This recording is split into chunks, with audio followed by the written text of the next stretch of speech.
Assalamualaikum warahmatullahi wabarakatuh. Untuk prolog, benar nggak sih semua bisnis syariah yang ada di Indonesia ini sudah sesuai dengan prinsip-prinsip Islam dan juga pelaksanaannya sesuai dengan prinsip-prinsip syariah. Sebelumnya, perkenalkan, namaku Munti Adil Badiah dari Prodi Hukum Ekonomi Syariah. Nah, pada video kali ini aku ingin mengangkat kasus mengenai lembaga asuransi syariah. Nah, kenapa ini aku angkat? Karena menurutku masalah ini menarik. Karena di dalam lembaga asuransi syariah ini terdapat dua akad. Yang pertama akad tabaruk dan yang kedua itu akad tijarah. Nah, akad tijarah ini sudah dikerucutkan lagi oleh Fatwa DSN MUI nomor 21. Jadi khusus akad tijarah yang ada di asuransi syariah atau takaful ini adalah akad mudharabah. Nah, menariknya dalam akad mudharabah ini, sebelum ke pembahasan lebih lanjut, akad mudharabah ini adalah akad kerjasama antara shahibul mal atau pemilik modal dengan mudharib atau pengelola modal. Nah, kasusnya seperti apa? Dalam akad mudharabah ini, lembaga asuransi syariah menempatkan dirinya sebagai mudharib atau pengelola modal. Sedangkan pihak nasabah ini dia memiliki peranan sebagai shahibul mal atau pemilik modal. Namun dalam fakta di lapangan, menurut data yang aku baca, ternyata asuransi syariah itu memiliki dua status ganda. Yang pertama sebagai mudharib, yang kedua juga sebagai shahibul mal. Loh, kok bisa sih lembaga asuransi syariah ini sebagai shahibul mal? Nah, jadi gini skemanya.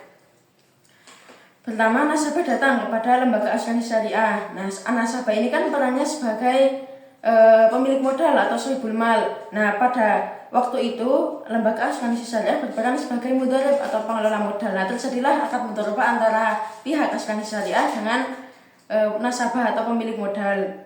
Nah, itu terjadi akad mudharabah. Kemudian untuk mendapatkan keuntungan agar dana tijarah atau mudharabah itu tidak mandek di lembaga asuransi syariah saja, maka lembaga asuransi syariah ini menyalurkan dana atau memutarkan dana ini kepada nasabah lain yang mampu untuk mengelola modal tersebut. Jadi pada tahapan kedua ini lembaga asuransi syariah itu berperan sebagai shahibul mal. Jadi untuk nasabah yang disalurkan dana oleh lembaga asuransi syariah ini berperan sebagai mudharib atau pengelola modal dari modal yang diberikan oleh lembaga asuransi syariah. Nah, dalam kasus seperti ini tentunya pihak asuransi syariah menjadi tidak amanah. Kenapa? Pada kesepakatan awal lembaga asuransi syariah ini berperan sebagai mudharib atau pengelola modal. Nah, sedangkan dalam skema yang kedua tadi, asuransi syariah malah menyalurkan dananya lagi kepada orang lain. Jadi ini sepertinya ya lembaga asuransi syariah tidak menjalankan amanah yang telah disepakati pada akad mudharabah yang pertama. Nah, dalam kasus tadi kan terjadi dua akad mudharabah antara dua akad mudharabah yang dilakukan oleh perusahaan asuransi syariah. Nah, jika perikatan mudharabah dengan pihak lain atas dasar izin pemilik modal yang awal, maka lembaga asuransi syariah itu berperan sebagai maklar atau perantara saja. Nah, sejatinya perantara atau maklar itu tidak mendapat keuntungan atau bagian dari modal yang dikelola. Ketentuan dasar dalam mudharabah itu mensyaratkan dalam Fatwa DSN MUI nomor 51 tahun 2006 itu mensyaratkan bahwa modal dari mudharabah itu harus diserahkan semuanya, baru kemudian bisa dikelola oleh mudharib. Nah, konsep ini tentu sulit diterapkan dalam pihak asuransi syariah.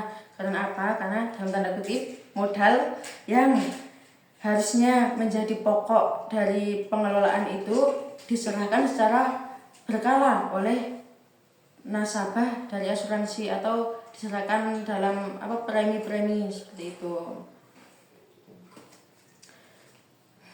Saya kira aku rasa cukup sekian analisis dariku tentang akad mudharabah yang ada dalam pihak asuransi syariah. Kesimpulannya, Aku nggak ingin memberikan kesimpulan karena pikiran dari teman-teman itu pasti berbeda-beda. Jadi teman-teman sendiri yang memberikan kesimpulan. Wallahul muwaffiq, wallahu a'lam bishawab.